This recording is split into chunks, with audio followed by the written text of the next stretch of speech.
అంటే ఎంత ధైర్యం ఉంటే ఆ పని చేస్తాడు. అంటే మోడీ మళ్ళీ గెలుస్తాడని ఏమాత్రం ఒపీనియన్ ఉన్నా కూడా చేయడు కదా. అది కూడా మళ్ళీ బీజేపీ అనుకూల వ్యక్తే కాదు, బీజేపీ మద్దతుతోనే ఎంపీ అయ్యాడు. అంటే ఆ రకమైన ట్రెండ్ వచ్చింది. సో ఒక్కసారి యోగేంద్ర యాదవ్ లాంటి వాళ్ళు 70 సీట్లు బీజేపీ కోల్పోతుంది, 85 సీట్ల వరకు కూడా ఎన్డీఏ కోల్పోతుంది. అసలు బీజేపీకి 272 మార్క్ కూడా రాదు, 250 వస్తుందా, ఇలాంతా మొదలైంది. మళ్ళీ ఎన్నికయ్యే సమయానికి, ఓటింగ్ 7వ దశ పూర్తి అయ్యే సమయానికి మళ్ళీ మూడులో మళ్ళీ మార్పు వచ్చింది. లేదు ఇదంతా దెబ్బ తగులుతుంది కానీ గాయం తగలడం లేదు అని. అంటే opposition could strike Modi but not wound అని ఇంగ్లీష్లో ఈడియం ఉంది, to strike but not wound అని. అంటే కొట్టడం వేరు, గాయం తగలడం వేరు కదా. ఇప్పుడు ఇలా కొట్టారు అనుకోండి, కొట్టడమే నాగేశ్వరరావు చెప్ప మీద కొట్టారు, కానీ గాయం ఎక్కడ నాకు ఏం కాలే కదా. సో మోడీని కూడా అపోజిషన్ కొట్టగలిగింది కానీ గాయం కాలే. ఇది లాస్ట్కి వచ్చే వరకు గాయం కాలేదు అనేటువంటి మూడుగా వచ్చింది. సో అందువల్ల ఈ మూడు స్టార్ట్ అయినప్పుడు మధ్యలో ఎండింగ్ వరకు చాలా తేడా వచ్చింది ఇక్కడ. సో ఇక మీరు అన్నట్లు ప్రచారం తీసుకుంటే మొదట్లో సీరియస్ ఇష్యూస్ మీద ప్రచారం మొదలైంది. రాజ్యాంగము, సంపద అసమానతలు, మీకు ఉద్యోగాలు. కానీ చివరికి వచ్చేవరకు ఏంటంటే మోడీ రాజస్థాన్లో ఫస్ట్ ఫేజ్ ఆఫ్ పోలింగ్లో ఓటింగ్ తగ్గిన తర్వాత మొత్తం మార్చేశారు. సో ఓటింగ్ తగ్గి బీజేపీకి బలమున్న ప్రాంతాల్లో రాజస్థాన్, ఉత్తరప్రదేశ్ ఇక్కడ ఓటింగ్ గణనీయంగా తగ్గింది.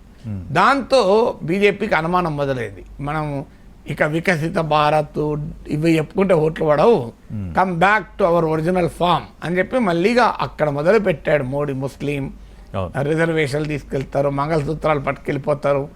ముస్లిం లాస్ట్కి బీహార్, రాజస్థాన్లో మంగళసూత్రాలతో మొదలై చివరికి ముజ్రాతో ఎండ్ అయింది. సో ముజ్రా డ్యాన్సులు చేస్తారు అపోజిషన్. ముజ్రా డ్యాన్స్ అంటే మొఘల్ కోర్టులో నవాబులకు, రాజులకు వారిని ఎంటర్టైన్ చేయడానికి ఆస్థాన నర్తకి మళ్ళీ వేసే డ్యాన్స్. సో దాన్ని ముజ్రా డ్యాన్స్ అంటారు. అంటే అందులో ముజ్రాలో మొఘల్ ఉంది, ముస్లిం ఉంది, ముజ్రా ఉంది. సో ఈ రకమైనటువంటి కంప్లీట్ చర్చ మొత్తం చివరి వరకు కూడా ముజ్రా, ముస్లిం, మచిలీ, మటన్, తేజస్వి యాదవ్ మచిలీ చేపలు ఫిష్ తింటే అది కూడా పెద్ద ఇష్యూ చేశారు. సో ఇది ఇలా కంప్లీట్ పాకిస్తాన్ వీటి చుట్టే క్యాంపెయిన్ నడిచింది. సీరియస్గా ఉద్యోగాల కల్పన ఎలా, సీరియస్గా ఎకానమీని బాగు చేయడం ఎలా. $5 ట్రిలియన్ ఎకానమీ కావాలంటే నాకు ఓటేనని అడిగారు మోడీ ఎక్కడన్నా. వికసిత భారత్ అని ఇప్పుడు ఎన్నికలైనాక మాట్లాడుతున్నారు. ఎన్నికల సమయంలో వికసిత భారత్ కొరకు నాకు ఓటేనని చాలా తక్కువ. సో ఎన్నిక first phase Mina first 2 phases దాడితే కంప్లీట్గా హిందూ ముస్లిం తప్ప వేరేది ఏమీ లేదు. రామ మందిరాలకి బాబ్రీ తాళం వేస్తారు, రామ మందిరం మీదకి బుల్డోజర్ పంపిస్తాడు. సో ఇక్కడ దాకా వెళ్ళింది. రామ మందిరం మీద బుల్డోజర్ పంపిస్తారా, అది ఎంత పొరపాటు మాట అసలు. అలాంటి కళలు కూడా రాకూడదు.